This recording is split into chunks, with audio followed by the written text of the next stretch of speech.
Welcome to you, my name's Dale and this is DaylesAddiction. Today I wanted to bring you a video on my thoughts around luxury shopping and my luxury YouTube content viewing. My viewing of luxury YouTube content. This video was inspired by Steph from Handbagaholic. She recently put out a video on her thoughts on luxury shopping and why she hadn't purchased a luxury handbag for 3 months. I will link Steph's video in the description box below, and I did say to her in the comments that I thought I would put my comments in a video, and so thank you, Steph, for the inspiration for this video. So first of all, my thoughts on luxury shopping at the moment. I guess I want to preface my thoughts on luxury shopping at the moment by acknowledging that there is a cost of living crisis happening across the world. In saying that, there is always some kind of crisis happening across the world, and we in the luxury community appear to be in this little bubble in the middle of the internet talking about things that are unnecessary luxuries of life, regardless of what's happening in the economy and the world. I mean, luxury YouTube really sparked and saw a lot of new additions, including me, during the global pandemic. So I think if we can just acknowledge the fact that that is the bubble that we're in, and this is the conversation that we're having in this bubble, first and foremost, that's kind of important. So in terms of me and my luxury shopping, obviously it hasn't really slowed down. In terms of volume, I believe it has slowed a little bit, but I'm still buying. And I did a video recently on Dale Downloads about bag creep. If you haven't seen that already, go and check it out. They're less than 10-minute videos, but effectively I've coined this phrase called bag creep, which is the luxury bag addict's version of lifestyle creep, where what we once thought was unreasonable, really expensive, quite intimidating pricing for luxury handbags, we now kind of see as reasonable, or at least I do. I can see that it's reasonable in the context of luxury shopping, and what I look to now in terms of what I think is a reasonable price range is a lot different to what it used to be. And so my shopping has slowed down because of bag creep, because now the average price of a luxury handbag that I buy is so much more expensive than it ever used to be. I'm not purchasing bags that are between $2,000 and $5,000 anymore. The bags that I want, the bags that I'm lusting after, are sitting between $8,000 and $10,000 on average. And that really has a significant impact on what I can afford to buy and how often I can afford to buy it. And therefore, it causes me to really slow down, be mindful, and consider my purchases, which is a good thing, right? I think when you talk about that in the context of what's happening in the world at the moment, it can be quite a bit scary to kind of put those thoughts out there. So I trust that you're watching this video because this is an area that you indulge in from time to time as well.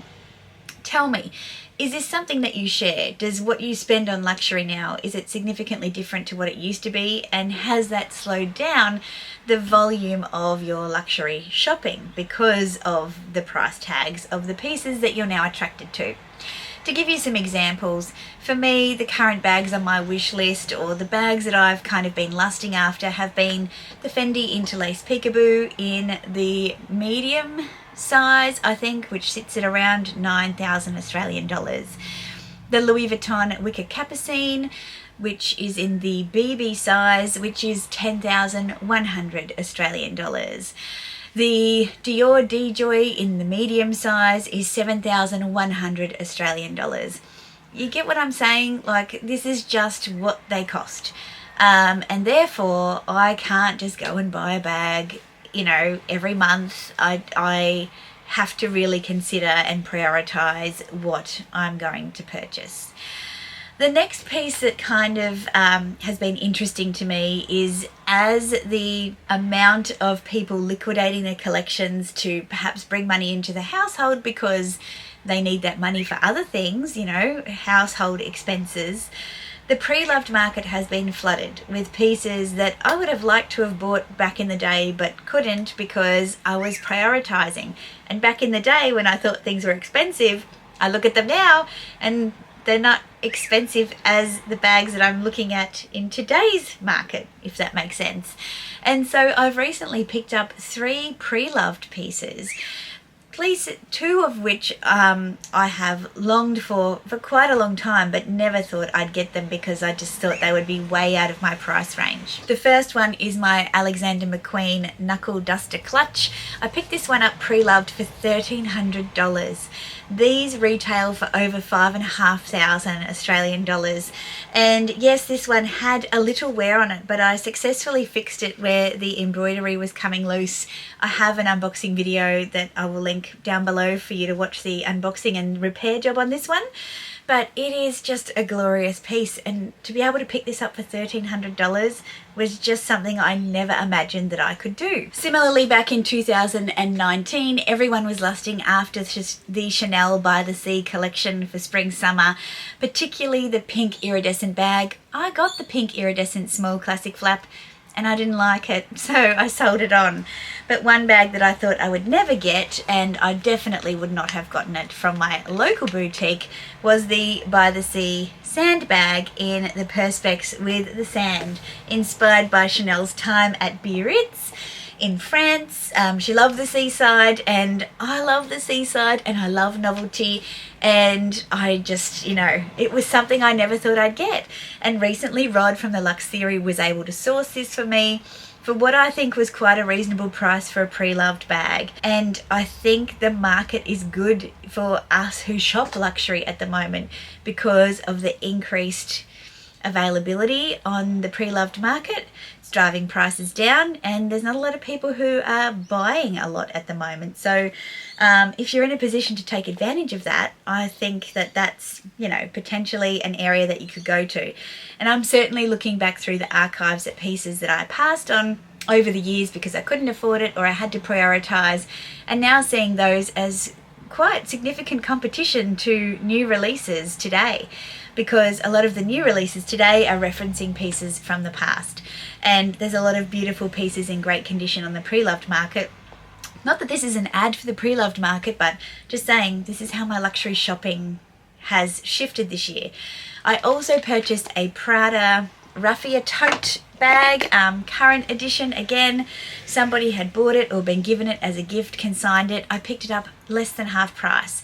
Again, $1,300, and the retail price is $3,000. I'll put in a little clip of me unboxing it here. So then I'll come to the last component of my luxury shopping before I move on to my luxury YouTube content, and that's the rise of what Steph called low luxury bag brands.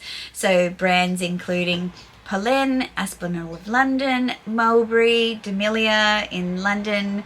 In Australia, they would be Oroton. In America, Tory Burch, Kate Spade, Coach. So this kind of very well made, great materials, inspired by design, luxury houses, and there's some contention about who gets there first with the designs, but priced at a more affordable price. I'm not going to say that they're cheap because they're certainly not.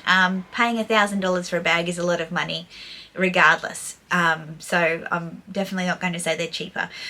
But there's been a rise of those, and I guess I have mentioned in a couple of pieces the bag creep video that I referred to earlier, but also on the recent Luxury Live show with Kat L and Amy, which I will link in the description box below, that I am in a position in my luxury handbag buying journey where I'm just not going to buy if it means that I'm buying a make-do bag. So unless the design is exceptional and better than the designer piece that inspired it, I'm not going to buy the lower luxury bag. I'm just not.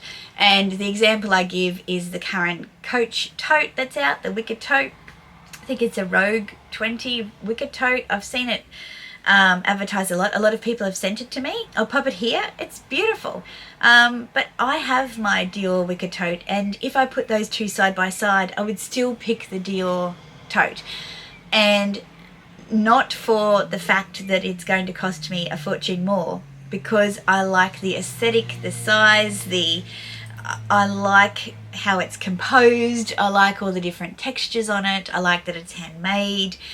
Lots of things I like. I like that it's Dior, like, let's be real. And so, yes, I could save myself, several thousands of dollars by purchasing the Coach one, yes. But I didn't want the Coach one in the first place. I wanted the Dior one. And I think that is something to be really cognizant of when you're purchasing pieces, is to never settle. If you're buying an instead of piece, chances are you're probably not going to use it anyway, and you end up selling it and losing money on it.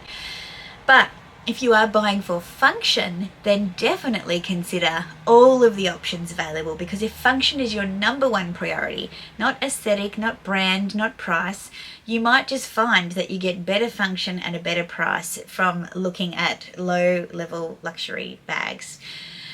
I'm not one for tiers, but that's what Steph called it in her video, and I think it just helps us define, the categories that we're talking about here. So let's move on to what I'm watching on luxury YouTube. In addition, I guess, segueing off of the fact that there's this movement towards these alternative brands, there's been a lot of my YouTube feed full of recommended content in relation to these as well. And I have to say, it means that there's less for me to watch at the moment, because I don't, even if I love the YouTuber, I don't really engage in that kind of content. I'm not interested. A lot of the stores, like Coach, I think Meredith mentioned, like, we don't really have good access to Coach here in Australia. So a lot of my recommended videos are all about these brands, and to be fair, I'm just not clicking on them. I'm not interested. And so the amount of luxury YouTube content that I'm watching at the moment is dwindling significantly, and I think that that's probably a good thing, because spending time on more healthy pursuits, like watching some history channels on YouTube that I'm really enjoying. I discovered them during the coronation period, and now I'm obsessed with royal history, so I've been going down that rabbit hole. But I certainly have found that my luxury YouTube viewing has reduced quite significantly. Between the people who are going on the minimalization, curation journey, the people who are promoting like low luxury but buying a lot of it, neither of those really appeal to what I want to see. I guess what I want to see is, I want to see discussions on relevant topics in luxury. What I want to see is vlog content, shopping vlogs. I'm kind of here or there, depends whereabouts they are and how well the vlog is put together. I want to see unboxings, I want to see reviews, I want to see recommendations of what's new out there, and kind of people pulling together their recommendations, like I did for the raffia collection, my favorite raffia pieces, or favorite summer bags, or best holiday travel bags, or those sorts of things. I find those videos are quite engaging. Reasons why people are selling bags, I find those videos are quite useful.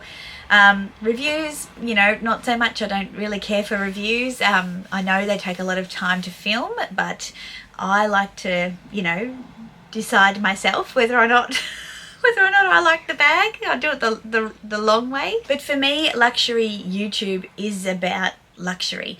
It's not about what you do when you're not buying luxury. And so it's definitely created a lot more space, I suppose, in my day, because I don't watch as much content, and I'm not sure if that will circle back again at some stage in the future. And perhaps it's impacted my channel, that people aren't interested in watching what I share because it seems inconsistent with where their shopping habits are at in their life. And I totally acknowledge that too, and that's fair and just. I mean, it's a niche community anyway, and inside of it there are niche communities, so I totally get that. So I guess I was just inspired to share my thoughts around luxury shopping and what I'm watching on YouTube after watching Steph's video.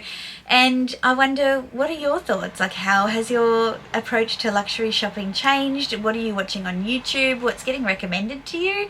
What do you want to see on YouTube? I would be really interested to know that too. If you haven't already, please consider subscribing and coming back for more chit-chat videos, unboxings, reviews, vlogs, and Dale downloads, where I take a topic and download about it for less than 10 minutes. I'd love to see you back here for more. Please give this video a thumbs up, and remember, I put out long format videos on Wednesdays and Sundays, and sometimes some extras. So I will see you for the next one. Until then, ciao.